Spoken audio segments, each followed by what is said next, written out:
Good evening, everyone. I'd like to thank everyone for coming to this panelist meeting.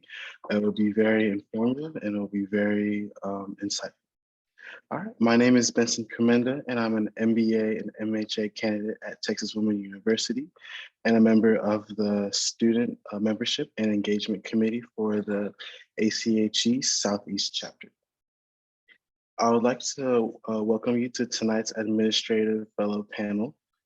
Session 2 of 2, prepare to delve into the core purpose of fellowships, discover strategies to make yourself a highly competitive candidate, and demystify the application process. Gain insights on what to anticipate during the screening phase, learn about the realities of the fellowship life, and set realistic expectations for success post-fellowship. We would like to go ahead and thank our chapter strategic partners for their support for this program and other educational events. Our charter member sponsors, Texas Children's Hospital, Houston Methodist, St. Luke's Health, Memorial Hermann Health System, MD Anderson Cancer Center, and HCA Houston Healthcare.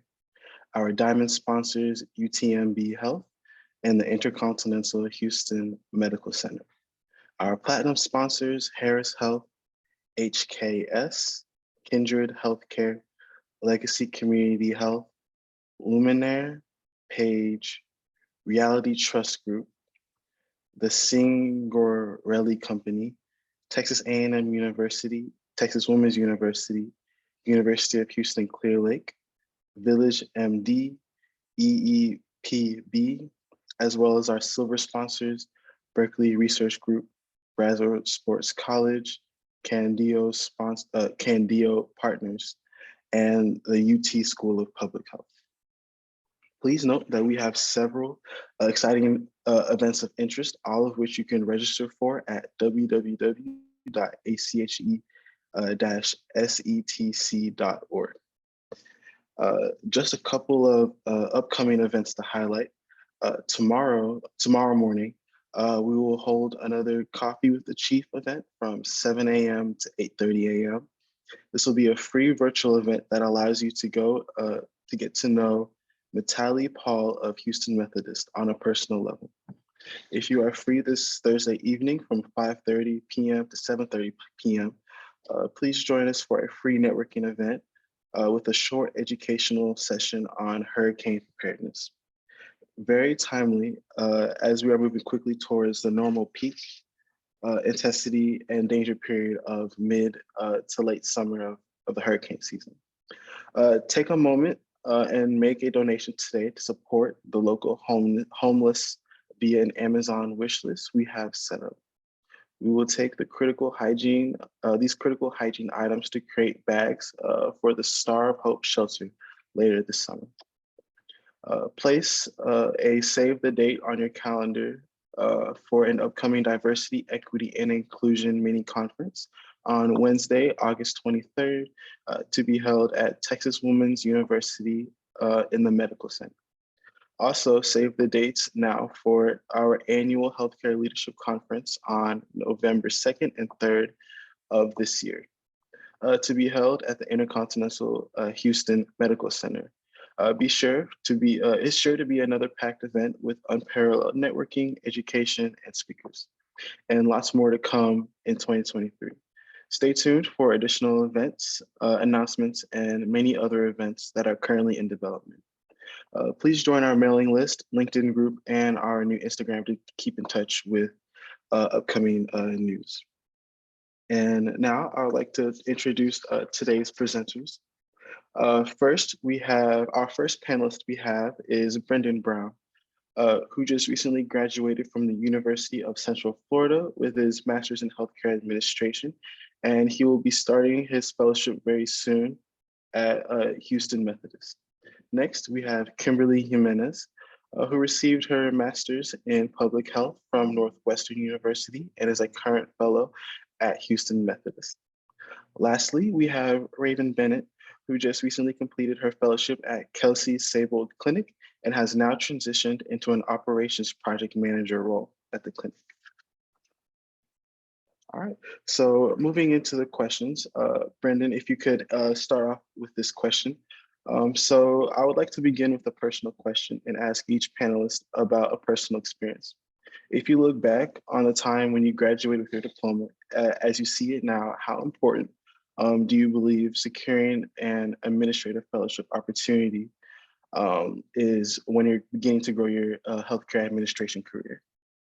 I would definitely say that it's extremely important. When I first came into the healthcare administration program, I came from a completely clinical background in undergrad. So I wasn't too aware of what an administrative fellowship was. But after my first year, I completed an administrative internship. And that's where I got the opportunity to work with the fellow. And I really gained a lot more insight on what a fellowship was and how that will help you overall. So with that being said, I then decided to look into more administrative fellowships for when I completed my graduate program. And I knew for sure that that would help catalyze my career within healthcare administration. Kimberly, would you like to give us your perspective? Absolutely. Just echoing what Brendan said, coming from a background of not much direct healthcare operations experience, I was more on the community engagement nonprofit side. I really wanted exposure to a variety of different healthcare system functions, and the fellowship was the perfect fit for that. I will say that fellowships aren't the right fit for everyone, depending on lifestyle or what your specific career goals are. It's not necessarily make or break, but I did find, based on my experience and my personal career goals, that it was the right fit for me. And Raven, would you like to add anything? Yeah, similar to both Brendan and Kimberly, I had a clinical background too. My undergrad was in biology. I quickly learned that's not where I want to be, but I know I want to stay in healthcare. In terms of the fellowship, I think a lot of my experience, especially being an early career, is kind of the only thing I really had was internships, right? And internships are great, but when you get into the job field, a lot of times internships don't really count as experience, right? So I think a fellowship was a great decision. I 100% stand behind it. And like I said, fellowship just kind of gets your foot into the door. And it's also kind of a unique opportunity because you're learning everything from operations to strategy to whatever you kind of want to learn. And it just, like I said, just kind of fills in the gaps in your resumes that you might not have if you did have experience, right? Thank you. All right, so moving on to our next question. Brendan, you will also start this one off. Can you describe your fellowship research process and what resources were you particularly useful for researching a potential program? Right. So I would definitely say that I started by utilizing the faculty at my university, just asking questions, having them help me along with their tips and advice when it comes to even searching for a fellowship location, knowing if you want a rotation or project based or the location, things like that. After that, I really use the ACHE fellowship directory, but then also just making sure that I utilize my strong network that I had on LinkedIn, reaching out to different individuals, asking for their perspective and having them help me along that research process as well. Kimberly, would you like to add anything? Yes. So my biggest advice for the fellowship research process would be to be selective. Only look at places that you're really interested in and that you can see yourself developing a career long term, because that's really where you'll get the most bang for your buck if you choose an organization that you see yourself growing your career at post fellowship. I personally was super selective. I knew I wanted to come back to Houston. I'm originally from here. And so while it is taking somewhat of a risk, limiting the number of institutions you're applying to, you'll be a lot more invested in those, and it'll show in your application process and in your interviews. Okay, thank you. All right, so moving on to the next question, Raven, I'll ask you to start this one off. Knowing that securing a healthcare administrative fellowship is a competitive process, what did you do to prepare for a fellowship opportunity and give you a competitive advantage? And in hindsight, what might have you have done differently to prepare for the fellowship? Yeah, that's a great question. So for myself, I would say internships. That is kind of where especially if you haven't had a background in healthcare administration or you're making that switch, internships were a great way to, one, get your name out there. Two, it's a great learning opportunity. And also I think with internships, you have like, again, you have like some sort of like unique access to individuals. For example, a lot of my internships were at Houston Methodist. So I was able to build relationships with the fellows and also leadership, just to understand, you know, to one, let them know that I'm interested in a fellowship, but two, just, you know, get a unique like insight into what a fellowship is. I will also say webinars. I attended webinars. Similar to what Kimberly said, I was really selective though on where I wanted to go. I knew I wanted to stay in Houston, but attending webinars, just again, the organization wants to get, you know, familiar with your name, understand that you're taking initiative to learn about this organization. Networking would be my next piece of it. I know it's not always easy to go to all these events. Not every event is free, but if you do have the time, find the free events, because again, getting your name out there, learning more about what opportunities are out there. And then lastly, just taking initiative. And I reached out a lot of time one-on-one to previous fellows, like, you know, I just want to know about your experience. And yeah, again, I just make yourself visible, I would say, is kind of how you kind of make yourself a little bit competitive. And then for the second half of your question, in terms of in hindsight, to prepare for the fellowship, there's not a lot I would change. I think I liked the fact that I did a lot of internships. I like the fact that I did a lot of relationship building, but if I had to change anything, I think I would add interview prep. The interview process is strenuous sometimes. It definitely pushes you a little bit out of your comfort zone. But I think if you do a lot of that prep prior to, or get comfortable with answering certain questions, or get comfortable with having conversations with leadership, I think that is the biggest piece of it. It definitely would have helped me a little bit more in some of my interviews. But other than that, I think my process overall, I am pretty happy about. Okay. Brandon, would you like to give us your perspective? I would definitely agree with everything that Raven said. And I think that networking is such an important aspect of that. While I was in my internship last summer, I was fully aware that I was going to be applying to the upcoming cycle of fellowships. So I was making sure that I was reaching out to fellows at the current institutions that I knew that I wanted to apply to, and really making sure that I took the time to get to know them personally and know their experiences as well, because that then allows you to get a little feel of the culture of the workplace and how they're enjoying their experiences, and allowing you to see if you can see yourself there as well. All right. So moving on to the next question, Brendan, I'll have you start this one off as well. When you went through the application and interview process from the candidate point of view, what do the fellowship programs look for in prospective candidates? I'll say that as I was reaching out to different individuals trying to get that assistance, so of course you are a little nervous going into the whole application and interview process, I was often reminded to really just be yourself, because it really is evident when you are coming in with rehearsed and prepared answers, and it's just, you're not being authentic.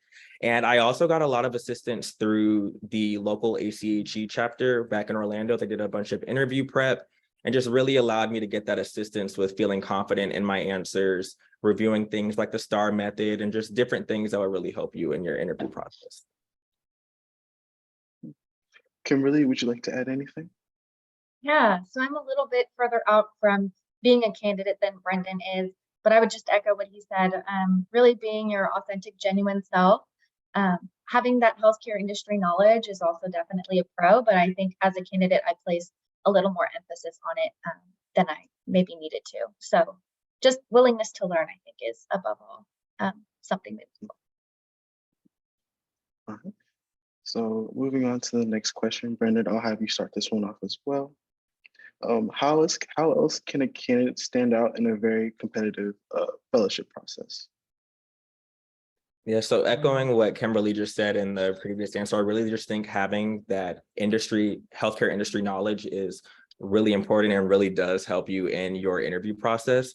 But I also think it's very important to have a LinkedIn presence as you are going through internships and different things like that. It really will help you stand out, and that will grow your network, which is extremely important as you go along throughout the process as well.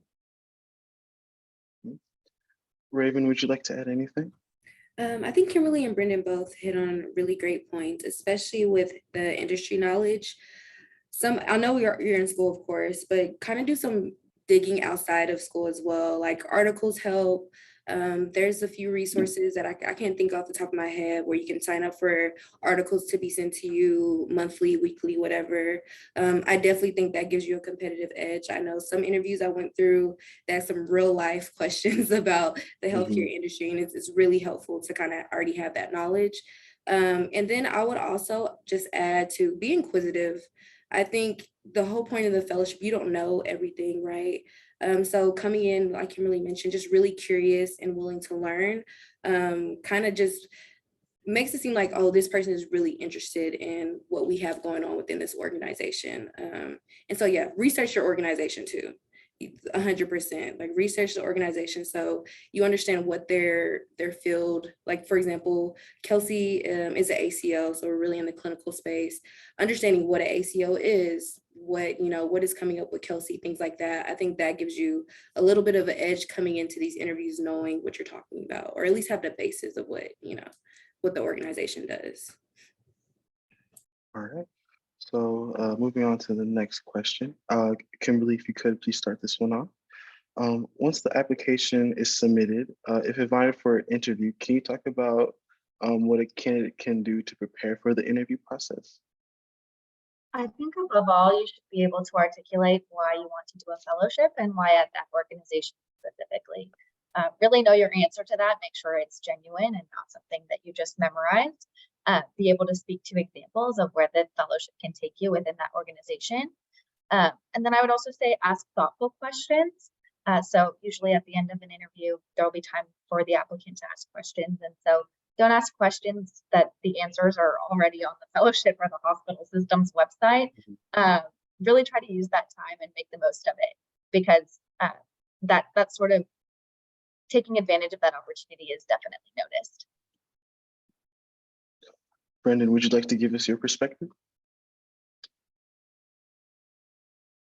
I would definitely just echo everything that Kimberly was saying, as far as, really making sure that you're taking time to ask those questions that are, very personable, because like I said, they're going to know if you are being authentic or not. So if you're coming into an interview with just rehearsed and memorized answers and questions, I believe that will show in the interview. And Raven, would you like to give us your perspective as well? And I think they covered it mostly. And I will also add, yes, thoughtful questions. It's nice as a backup, have at least 5 to 10 questions for sure that you already have written down. So when you get in the spot, it's not like, oh, I don't have any questions, or, oh, like, no, always have questions, always at least have some backups. But I also think use them as backup, but really listen throughout the conversations of your interviews and kind of pull questions from there. Because one, it just shows, again, you're really listening, you're really interested in this fellowship, but also just kind of speaks to your character as well. Like, oh, okay, like they're engaged in what we're talking about during this interview. So definitely want to add some questions from the conversation as well. So switching to the fellowship, so for this next question, it will be for you, Raven, to start off. Switching to the fellowship itself, could you please describe the onboarding process to the organization and the role as a fellow? Also, tell us a little about the first 60 days, what lessons you learned, and what those aspiring to become a fellow can prepare for in those first 2 months. Yeah, of course. So of course I can only speak for Kelsey. So our first week of us coming on is similar to any employee, just regular new employee orientation. But also for that first week, they go through some EPIC training, some front desk training for their first 4 days. At the end of that first week, that's when they're officially released from HR and they're back with us. And so we give them a full day of onboarding with the previous fellows, right? Just giving them all the tips and tricks, make sure they have access to whatever they need, things like that. And then after that first week, once they get into that second week, I think it's similar to all fellowships. It's a lot of meet and greet, a lot of meeting people, understanding what they do, who they are, joining a lot of the leadership meetings to just get some visibility into who you are as well.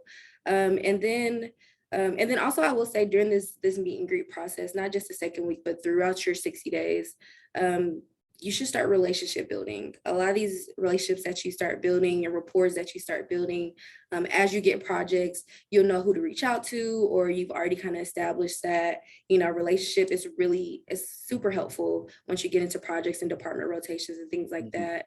But also most importantly though, across all fellowships is recruiting for next year's fellows. So for Kelsey, we're kind of hands off with our new fellows, meaning that you have full autonomy. We have full trust in you to build your fellowship program for next year, how you see fit. From everything from however you want to do your LinkedIn posts, however you want to do your marketing, working with HR, it's completely hands off. It's complete ownership of our fellows. So, and that's a huge project, right? We want to make sure our preceptors and our executive sponsors are trusting the fellows to bring in the top talent, bring in, people that they trust and things like that. And it's just a reflection of, the fellowship program. So yeah, I think the first 60 days, yes, relationship building, but also making sure you're putting that effort forth for your fellowship program to continue to be successful. Kimberly, would you like to add anything? Okay. So our onboarding process starts out pretty much the same. We have a few days of new employee orientation, and then the first month of the fellowship is meet and greets throughout the system. Occasionally, some projects will be assigned, and some of the second year fellows projects will start to transition over big system projects. But from there, the next 30 days start in the community hospital. So all of our fellows, their first official rotation will be in one of our 6 community hospitals. And we found that that's just a good landing spot for fellows because the learning curve is pretty steep when fellows first start out. And so the culture of the community hospitals and also just the pace we found is a good fit for fellows in their first rotation. I would say as far as getting prepared for the fellowship, definitely practice your elevator pitch, your summary about yourself, because you will be repeating it several times in all of your meet and greets.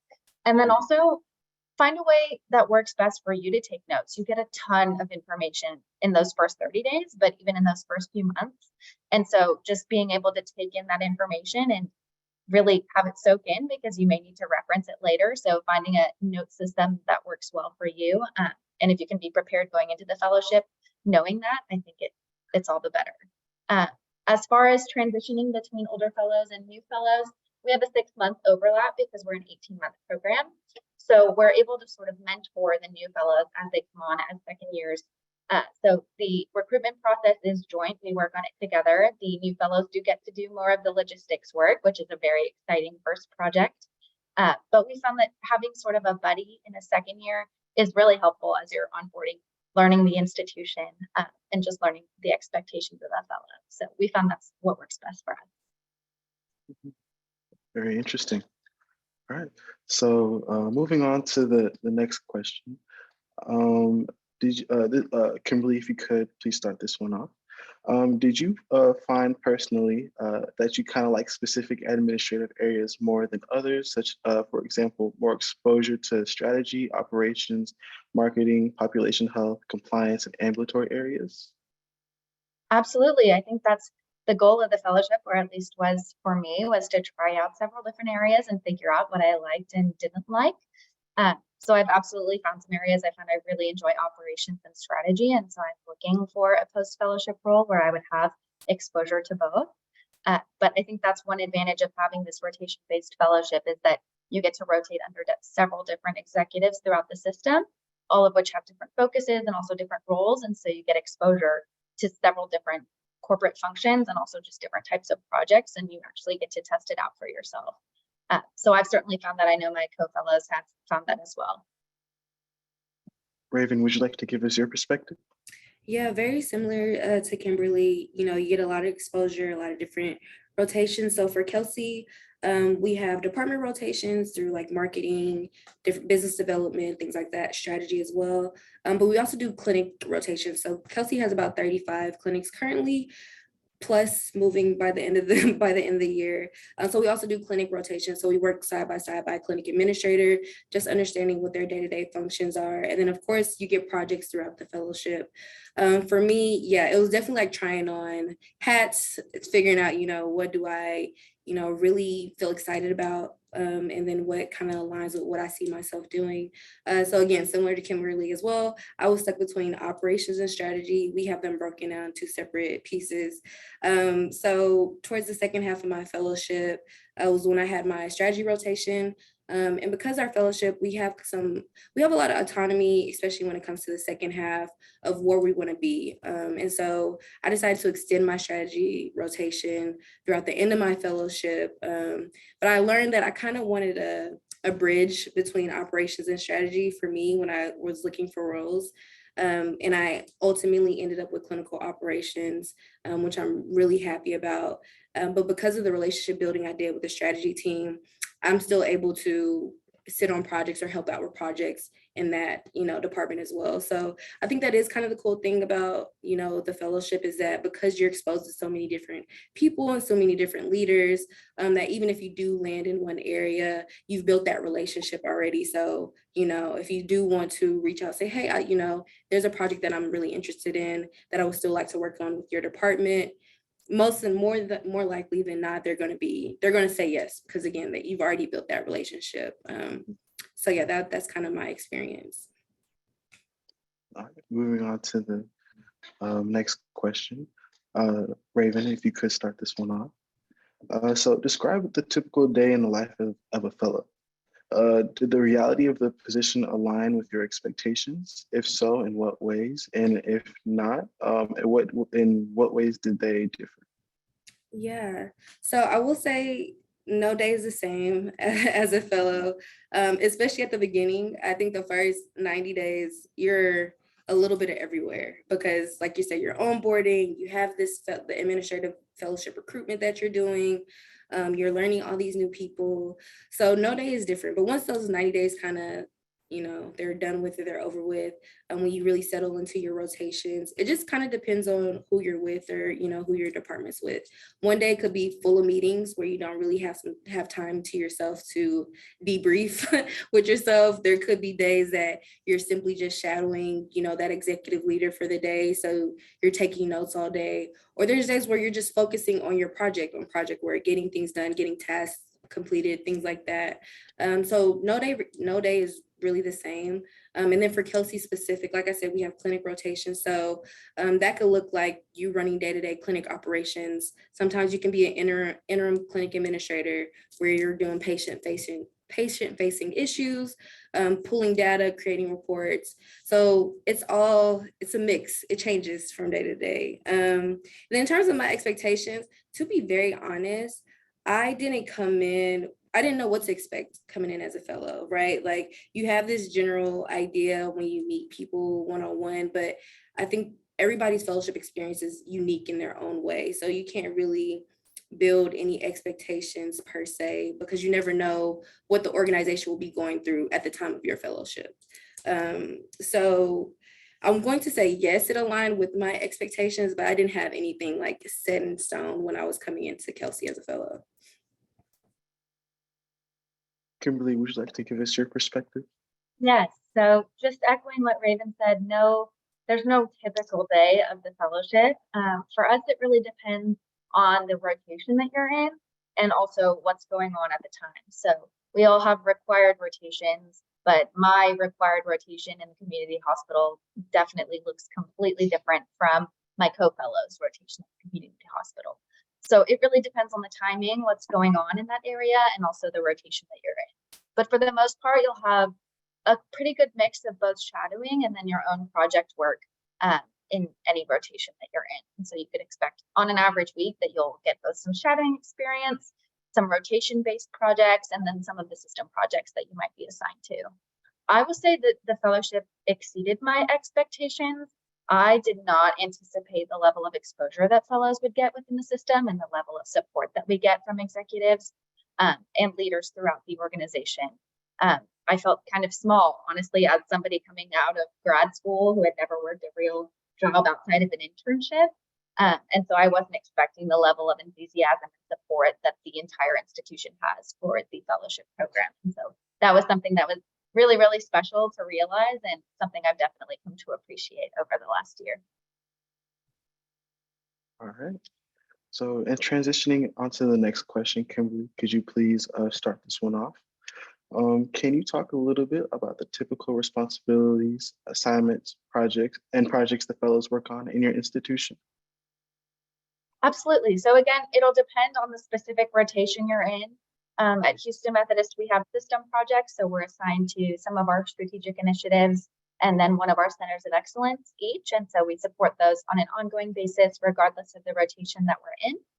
And then we also get assigned projects within rotations. So they can be operations projects, they can be data analysis projects, process improvement, working on presentations, doing a time study. It really just depends on the need at the time, but it can also reflect the fellow's interests. So coming into the fellowship, I really wanted to work on my finance skills.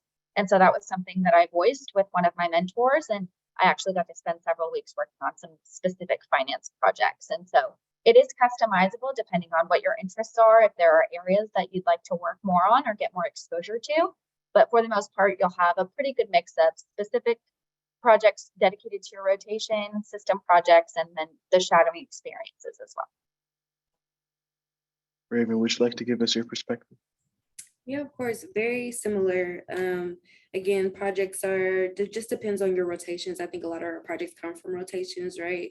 But there are some projects that people will reach out to our preceptor like, hey, I would love to have a fellow on this project. Who has the most capacity type of thing. So it just depends. You kind of your projects pick up as you go. But I think a lot of them are picked up through your rotations. And then also the leadership meetings. You'll hear something in the meeting. It's like, oh, let's volunteer one of these fellows. they're available. So yeah, that it's very similar. And I'd like to ask another question. Do you kind of pick like how many projects you can work on at like one time, or are they just like giving you like a bunch of projects you pick and yeah, like do you kind of get to pick like how many projects you work on at one time? Yeah, definitely. That's a great question. It's definitely based on your bandwidth. They don't want to overstretch you. They don't want to burn you out during your fellowship process. And also the thing about, doing all these projects in the fellowship is that you're learning still too, right? So I will also like to add some of our projects, I like to look at it as like front seat, back seat, right? Sometimes you're not always in the front seat driving the car of each project, which is nice because it gives you the opportunity to learn and grow. And then that allows you to kind of be in the back seat or passenger seat, facilitating this project. But there will be projects where you're totally leading that. But again, I think the thing when people reach out to our preceptor, she asks us, what's your bandwidth? Can you take on these projects? If not, that's perfectly fine. I just want to make sure you're able to give your 100% on these projects. So it's very much like, you determine your level that you can handle. So yeah, they're not dumping on you, I promise. Kimberly, would you like to add from your perspective? Sure. I think an important piece of being a fellow is being able to communicate when you might be feeling overwhelmed, or being able to delegate, whether it's to co-fellows or other people on the project, if you need support getting something done. That's something that comes with practice for sure. So that's a skill that I've certainly developed throughout my fellowship.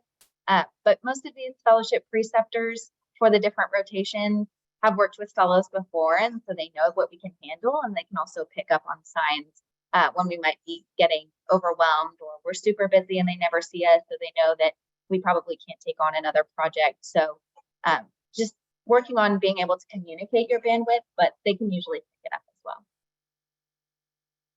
All right, so moving on to the next question. Kimberly, if you could please start this one off. Can you describe the types of projects that you've worked on? Do you typically work on a project alone, or is it part of the team? You guys kind of touched on that on the last question as well. Sure. So because we always only have one fellow in each rotation, we're never in the same rotation at the same time, we are able to own our project. So it's typically only one fellow per project, but we certainly will collaborate with other people and ask our co-fellows for advice and guidance when we need it. But some examples of projects I've worked on, I got to help with the capital expansion strategy for one of our community hospitals. I got to assist with the development of new data analytics for our geographic cohorting of the hospitalists and just tracking the progress and its impact on our quality metrics. Another highlight was I got to assist with our family fun day, where we rented out NRG and had a big thank you appreciation event for our employees and their families. So I was able to assist with distributing 45,000 wristbands across the Houston area based on our registration. So things like that, fellows will get pulled into random events like that, but also get assigned projects based on our rotations and our interests. And so I've gotten to work on a variety of projects, some because I voiced an interest and others because I was rotating there at the time. So it really just depends on your interest, but you'll likely get a pretty good variety. Raven, would you like to give us your perspective? Yeah, of course. Similar, yeah, fellows, it's usually one fellow per project. There's only been like one project we've collaborated, which was the recruiting project, honestly. But that's what your co-fellows are there. Everybody's experience is supposed to be different, right? So yeah, and then, but of course, we're working with whoever the project is with. It's usually in a team setting most of the time. I've only had maybe one-off projects that are alone, that you do alone. But of course, you have the support if you need it. In terms of some projects that I worked on, we had a large lab insourcing. So Kelsey was outsourcing their lab resources to LabCorp.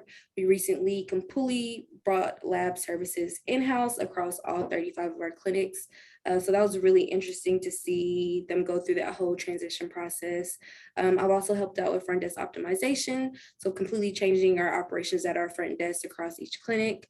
I had an ortho project, a time and motion study, and just a few other things.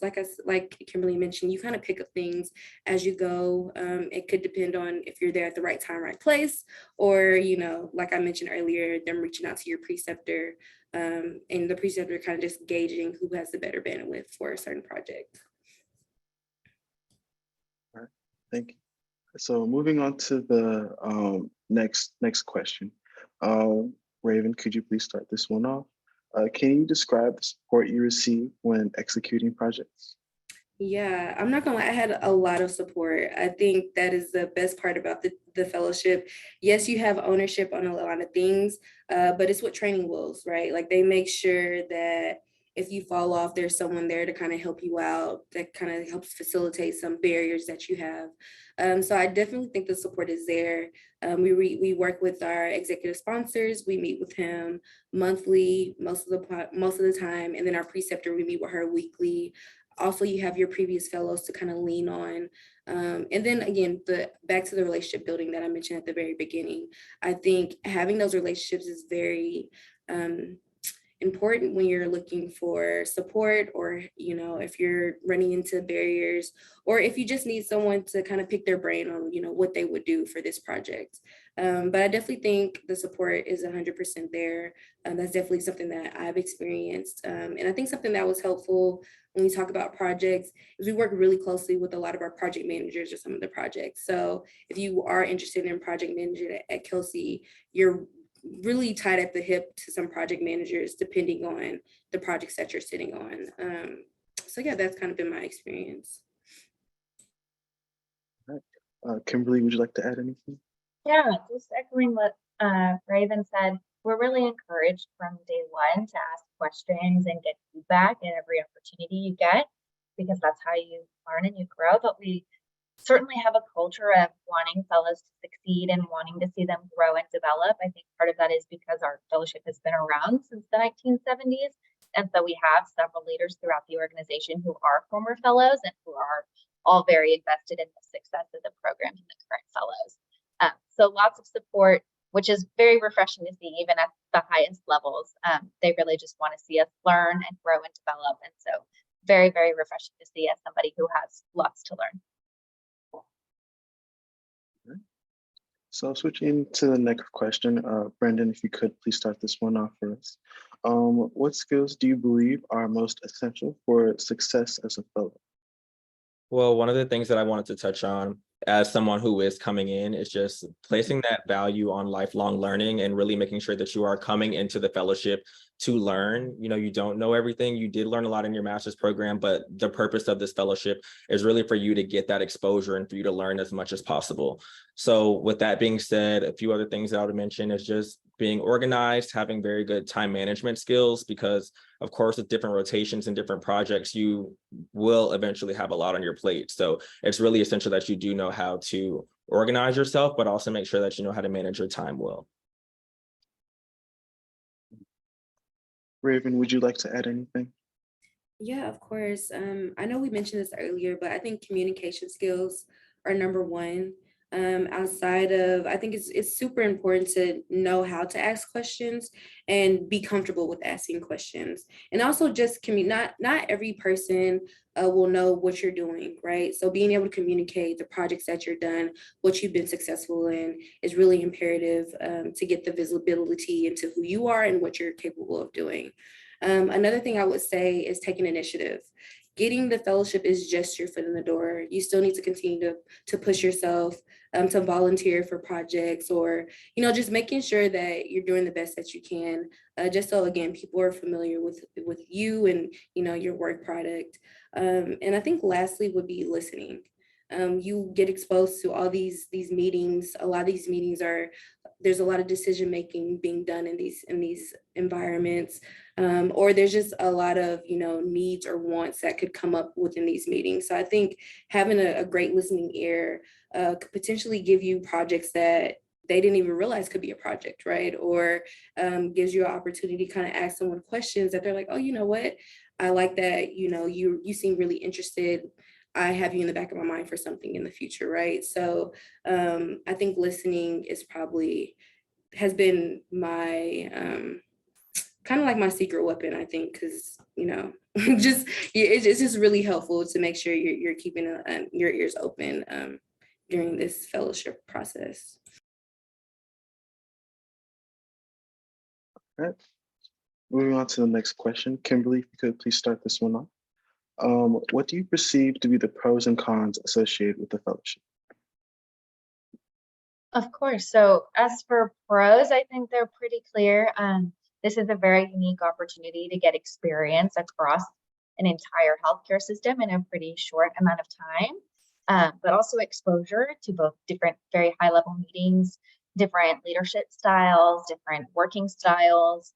You learn a lot in a pretty short amount of time. And so with it being an accelerated experience, you also learn some lessons, sometimes the hard way, a lot more quickly than others might run into them over their careers. And so just being able to pick yourself back up when maybe you faced a challenge or you made a mistake, and turn around and put your best foot forward can be difficult at times. I would say the other con is it's time consuming. You're expected to put your hours in, and that's just a part of it being a fast paced and very broad experience. But I think that the pros far outweigh the cons. There's no experience like a fellowship, and the mentorship, but also the exposure and the project work and the practice that you get through this type of opportunity is completely unparalleled. So I think that the pros far outweigh the cons. You just have to be willing and able to put in the extra hours and the work. Raven, would you like to give us your perspective? Honestly, no, I think Kimberly really covered it. I honestly just would add there's no real cons that I can really think of, because like you said, it just really does. The pros really outweigh, you know, the cons. It's such a unique opportunity. You don't get to really do this. As you guys know, the fellowship process is a very selective process, and that's for a reason, right? So yeah, it's definitely something that you shouldn't take for granted if you have the opportunity to do or complete a fellowship. And during your fellowship, how many hours a week do you feel like you typically work? That's a great question. I mean, I feel like it changes week to week, right? I will say with I'm sorry, you kind of caught me off guard with that question. That's a good question. I do honestly feel like work-life balance is something that is important, at least for myself.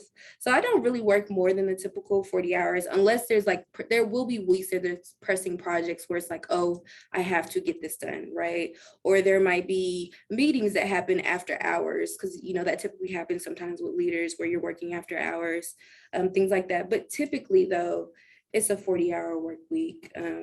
There isn't anything that's like, oh, I'm working 60 hours. Like that's not, that won't ever be a thing. Hopefully not, fingers crossed. But yeah, that hasn't been an issue. Kimberly, would you like to give us your perspective? Yeah, just echoing Raven. I wouldn't expect anything crazy. It's not like investment banking hours. But you do have to be willing and able to put in the work if you're invited to come help out with an event on a Saturday, or log on for a 6 a.m. meeting because that's when the surgeons have time to meet with you. Those sorts of things. You have to be willing to flex your schedule and be flexible to accommodate the work that needs to be done. But you certainly benefit from the exposure and from putting in that extra time. All right, thank you. So moving to the next question, Raven, if you could start this one off. Do you believe that the fellowship prepares you for permanent opportunities within healthcare and related sectors? If yes, in what ways? And if no, and why do you think that is? Yeah, I definitely think the fellowship prepares you, for a permanent position. I think that's the whole point of an administrative fellowship, right? It's for early careers to get that exposure, get their hands in a little bit of everything, to know, what they're great at, what they need to improve on, what's something that really resonates with their values and their morals, right? So I think that is, which we keep saying, it's a unique opportunity. You get such great exposure to all these different areas and these different people and things like that. So I definitely think it prepares you for a permanent position. And I think with the fellowship is that because you have your hands in a little bit of everything, you're not, if it was a traditional position, you're stuck within that department in terms of that's your focus area, right? But with the fellowship, your focus area is the organization overall, right? So I definitely think it prepares you, for permanent opportunities. And so, I definitely, again, promote fellowship. I'm pro fellowship. I know I keep saying that, but it has been a rewarding experience, I will say. Kimberly, would you like to give us your perspective? Yeah, so just echoing that, I think a good fellowship program makes you into a very valuable resource within your system, especially, but even outside if you end up deciding to go that direction. I know at Houston Methodist, we really aim to retain our fellows. We have a pretty strong retention rate of former fellows. And so that's a priority. So our executive sponsor is constantly guiding us to ensure that we're making those relationships for post-fellowship opportunities. And so typically fellows will come out of the experience with at least 2 job offers within the system. And we're encouraged to reach out to people within the system that work in areas of our interest as early as 4 or 5 months before the fellowship ends. So I think if you do the fellowship right, and if the fellowship program is set up to make you succeed, that it makes you into an extremely valuable resource from the experience you have, but also the relationships that you make throughout the experience, that any boss or coworker would be thrilled to have you as a resource post-fellowship. All right, I like y'all's answers. All right, so moving on to the next question, Brendan, if you could please start this one off for us. Can you share your thoughts about the importance of building one's brand and how to go about it? Yes, I think that's extremely important. As we all mentioned from the very beginning, networking is very important, and it's also going to, play a vital role in your application and interview process. So with that being said, one of the largest tools that I utilize throughout my graduate program was LinkedIn. And so just making sure that you're documenting your activities throughout the program. If you do have any leadership positions, volunteering activities, and especially with your internships, any projects that you've had the opportunity to work on, or just anything that you're able to highlight your experience within healthcare administration, putting that on LinkedIn and really growing your network and expanding your network is really going to help you develop a strong reputation and help you build your professional brand. Kimberly, would you like to give us your perspective?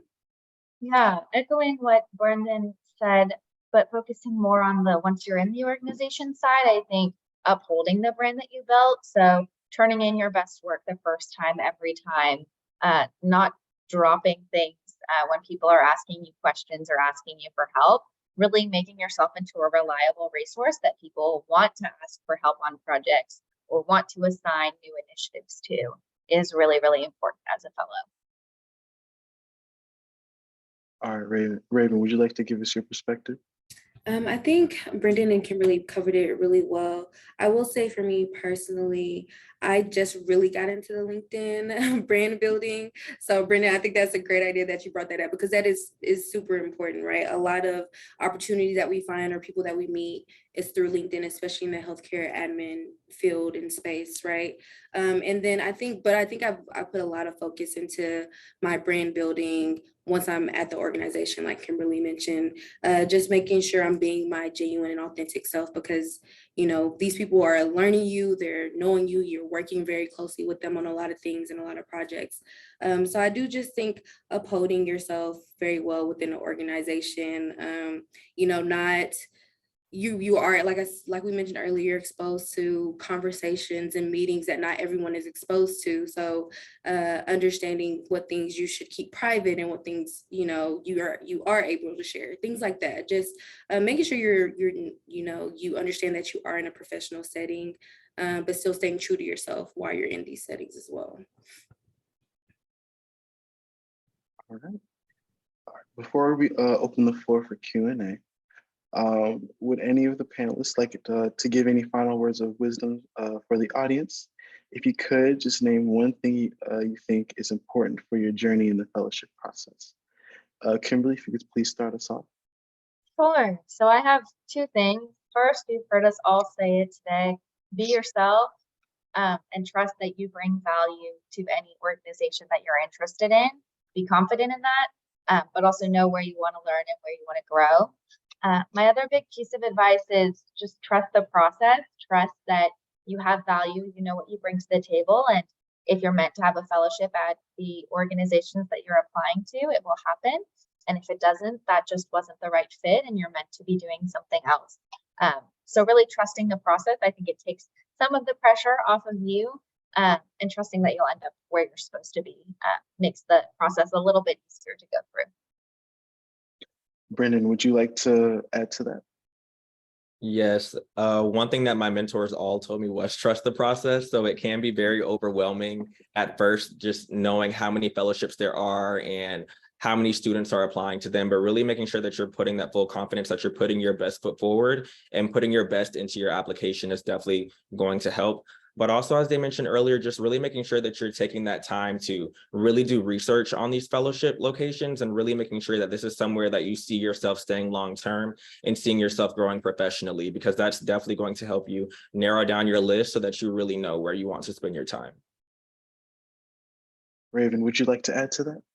Yeah, I think the last thing I would add is that just remember, this is a mutual agreement and partnership, right? Just like the organization is looking for an asset, you're also looking for that organization to be an asset for you as well, right? You want to make sure you're picking somewhere that aligns with your values, that's aligning with where you see your projection, and just making sure it's a good fit, right? Because again, you're spending 12 to 24 months, depending on the program, at this organization, and hopefully they're trying to retain you as well, right? So I think just really, you know, take that time. I know Kimberly mentioned it earlier about being selective.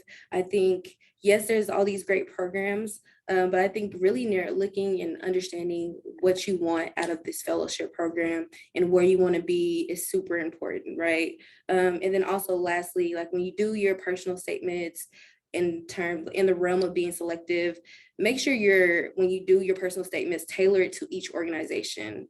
Do not do a blanket personal statement, because, you know, interviewers and fellows can tell when you've sent this out to 10 different organizations, right? So really take your time when you're building out your personal statements, and your cover letters as well, to these organizations. All right, thank you. So now we can transition to the Q&A portion.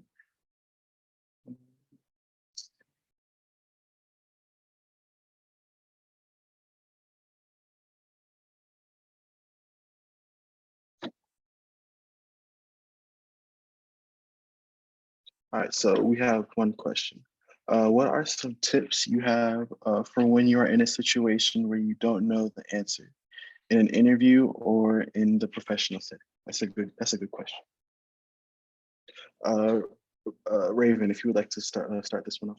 Yeah, so if you don't know that, I would first of all take a pause, right? Start with the pause. It's okay to take things slow in an interview. And this is directly speaking to myself as well. I think in interviews you get so caught up in like, oh, I need to have the perfect answer. But yeah, first take your time, take a pause. When you could ask them to repeat the question to make sure you really don't know the answer to the question. And if not, just be transparent and say, that's a really great question. I don't have the answer for you right now, but however, either interject some other thoughts that you might have surrounding the question, or just, let them know I'm unsure of the answer, but I can get you the answer, especially if you're in settings where it's like a meeting or something, once you're in the fellowship, definitely tell them I can get you the answer though, and exhaust your resources trying to find that answer. But yeah, it's okay to admit you don't know something, because it's in reality, we don't know everything, right? So that would be my answer. Kimberly, would you like to add anything?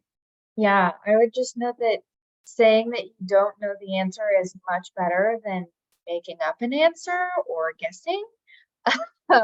Just having the humility to say, I don't know the answer. And if you're in an interview setting, saying maybe why you'd like to learn more about the answer, or how you would go about doing that, explaining that thought process. But in a work setting, just following up like Raven said, and say, I will get you the answer, and communicating when you'll have that answer back to them. I think is key point here is don't make things up, because they'll know, and that's worse than just admitting you don't know. Brendan, would you like to add anything? No, I think they covered everything with that question. All right. So for the next question, Kimberly, if you could answer this one or start this one off. What tips do you have for someone who is not able to do an internship due to working full-time and being a full-time student? Absolutely. So I didn't come from a healthcare operations background. I worked in several nonprofits, but more on the community engagement side. And so coming into fellowship interviews, I focused more on the skills that I was able to develop. So while the projects that I was working on weren't directly applicable to healthcare operations in really any way, the skills that I developed in terms of being able to collaborate with others, communicating, willingness to learn, desire to learn, an ability to learn and adapt quickly, those are much more important than the specific experience or specific projects that you might have worked on, because those are the skills that you need to be a successful fellow. I think that the material that you might learn from a project can easily be taught, whether it's in another project or in a more educational setting. Brendan, would you like to add anything?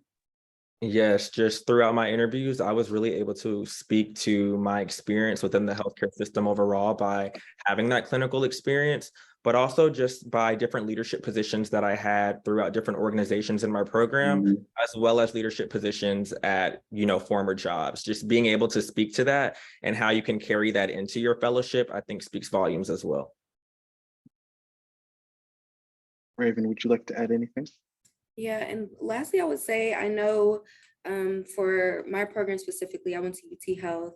We had a lot of projects where we actually got to work with actual healthcare companies or actual organizations. So also adding that experience, whether it's in school or not, you still, have learned a lot, you've completed a lot of projects. So you can also speak to the fact that, the things that you've done in school, I think that's really valuable as well. So for the next question we have, what advice would you have for someone looking for an internship? Brendan, could you please start that one off? Yeah, so with my program, the internship and fellowship portion of it wasn't necessarily an immediate requirement that they were really putting out there. However, I knew that I really wanted to pursue an administrative fellowship, and I knew that to be competitive, it would really look good if I went ahead and got an administrative internship prior to that. So just reaching out to your network. I know I utilize LinkedIn a lot, And that's where I saw the opportunity for the internship that I did last year. It was actually through ACHE where I got that opportunity. So just making sure that you're connected with different professionals on social media platforms such as LinkedIn, and making sure that you are reaching out to your faculty, professors, and things like that who can help you get those internship opportunities. So for the internship, do you think it can be anything within healthcare or only administrative intern? I think it could be anything within healthcare, honestly. It doesn't just have to be healthcare admin.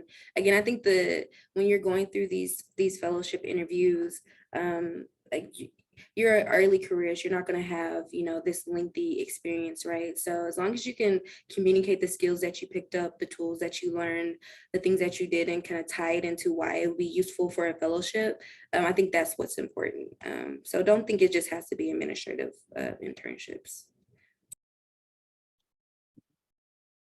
So for the next question, Kimberly, if you could answer this one. If you had to decide between doing a full-time job offer or a fellowship, what factors played a role into choosing to go into the fellowship route?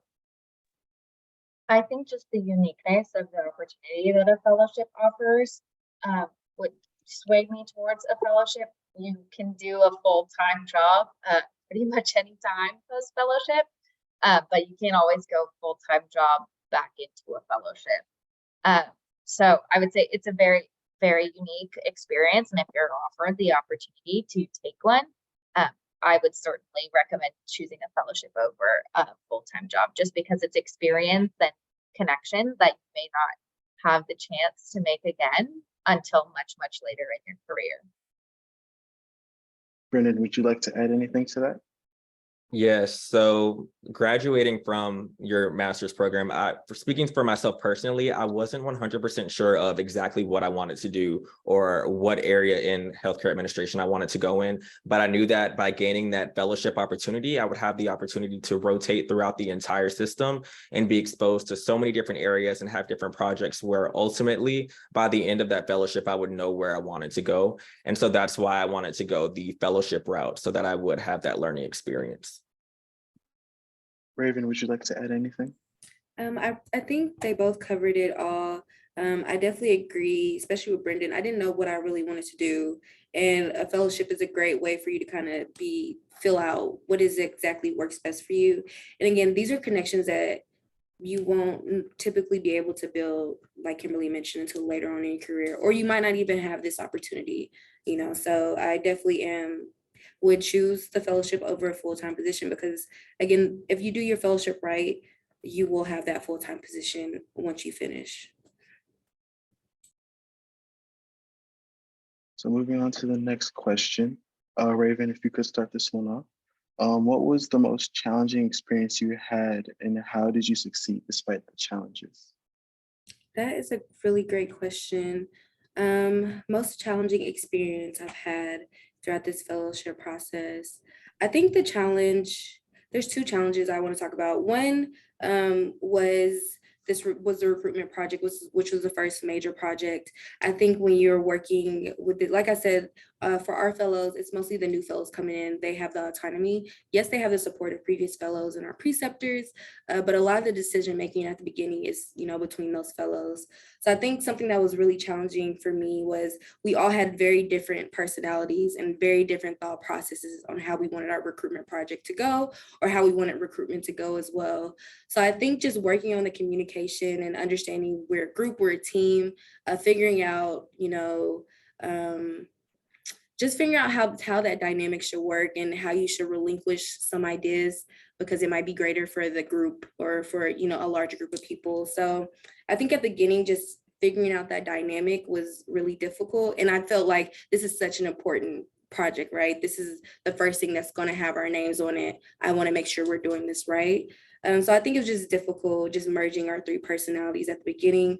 But I think after that, it was I wouldn't ask for a better, cohort. But I also will add, I think the other most difficult thing was probably transitioning out of the fellowship, the looking for job portion. That was difficult because one, I didn't know where exactly I wanted to land. I had an idea of where I wanted to land, but it was still just like having conversations with certain people, making sure that I was right for the role, or, or if there wasn't a role already posted, when will the role be posted, right? So I think just that whole transition process can be frustrating and it can be worrisome, right, to a certain extent. But again, it's just trusting the process. Like I did the work, right? I knew, I had the support there as well. It's just it was just a waiting game that was kind of difficult for me. So I was stressed out, but it wasn't anything to stress about, right? So obviously it worked out in the end, but it was difficult initially, just trying to figure out where I really fit into the organization once I was, transitioning out of my fellowship. Kimberly, would you like to add to that? Yeah, so I have one experience I can touch on. I was working on a project in one of my rotations that the executive over the area had assigned me. And for whatever reason, I had decided that I was going to work with the director and manager under that executive to prepare it. And so I worked with them for several weeks trying to refine this project, reaching out to different people to get input. And at the end of my rotation, when I presented it to the executive, it wasn't at all what they were looking for. And I sort of had to learn the hard way that I should have gone to the executive for feedback from the beginning. I think part of it was I just felt scared or felt like they weren't interested in my draft work, and that couldn't have been further from the case. And so from then on, I knew that I could go straight to the executive, whoever was assigning me work, and ask them for feedback, ask them if I was on the right track. It would have saved us all quite a bit of time. But that was one of those lessons that I had to learn the hard way. And I think that's something that you do have to adjust to in the fellowship, is being comfortable taking something that isn't necessarily complete, but is not supposed to be, to a leader, and being open to feedback just to ensure that you're providing them with the final product that they are looking for. Brandon, would you like to add anything? So since I haven't started yet, I haven't had anything challenging yet, but I am sure that I will have that. All right. So for the next question, it is, when answering the recurring question, why should we choose you? What is the best approach, whether that is in a personal statement or in person? Do you appeal to facts, emotions? We won't know who is reading our writing. So what is the most sound method to approach this question? Raven, if you could start that one off. I was hoping I wasn't gonna go first. I'm kidding. That's a really good question. Why should we choose you? I think for me personally, when I did that, I just talked about emotions, really a little, just more. I made it really personable, I guess you can say. I talked about what was my drive as to why I chose healthcare, why I want to be a healthcare administrator, why I'm choosing this particular organization, why do I think this particular organization should choose me, and how do I align with them? So I really made it personal to me. I hope that answers the question, right? Because I agree, we don't know I have no idea who's reading my personal statement or my application package. So only thing I can do is really speak from personal experience and, what I feel as to why this organization should choose me, right? And like I said, I've always leaned on the reason I even got into healthcare, right? So that's kind of what my approach was with my application process. Brendan, would you like to add anything? Yeah, so I have the same exact sentiments. Like you said, we have no idea who is reading it. So I think it's very important that you just really put everything on that personal statement, be as personable as possible. I really made sure that I touched on, my personal reasons for even wanting to work in healthcare, then talking about the health system and how I personally related to those values that they were focused on and how it related to my personal mission. Just really making sure that you are putting everything on that personal statement and making it as personable as possible. So they really are able to just look at your statement and see who you are as an individual and why you want to come to that health system. Kimberly, would you like to add anything? Yeah, I would just say, like Raven and Brendan have been saying, tell your story. I think if you overthink and over strategize it, it's going to come off as very artificial. So just focus on telling your story authentically and why that makes you a good fit for the fellowship at this organization. Don't focus so much on who specifically is going to read it or how it might make them feel, but just telling your story in the most authentic and genuine way possible, and how that links to a fellowship and where that fits into your goals. So for the next question we have, if someone has a significant amount of industry experience or easily transferable content, I'm sorry, I butchered that, content, do you think applying for a fellowship makes sense? Kimberly, would you like to start that one off? Sure. I think it depends on the person and what your goals are. This type of opportunity does typically target early careerists, but we, at least at Houston Methodist, have had people who were later on in their careers that either wanted to make an industry switch or wanted to switch from one part of healthcare to another that found the fellowship to be the right fit for them.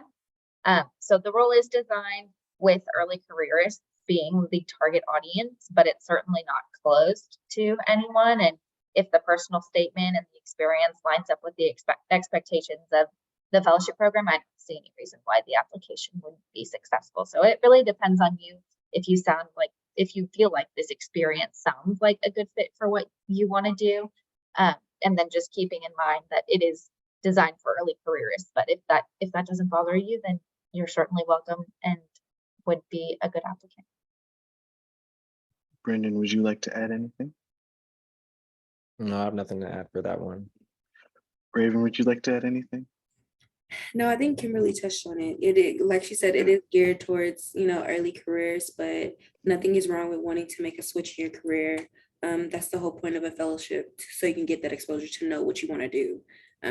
So yeah, I don't think it's pigeonholed to just early careers. All right, I believe that is all the questions in the chat.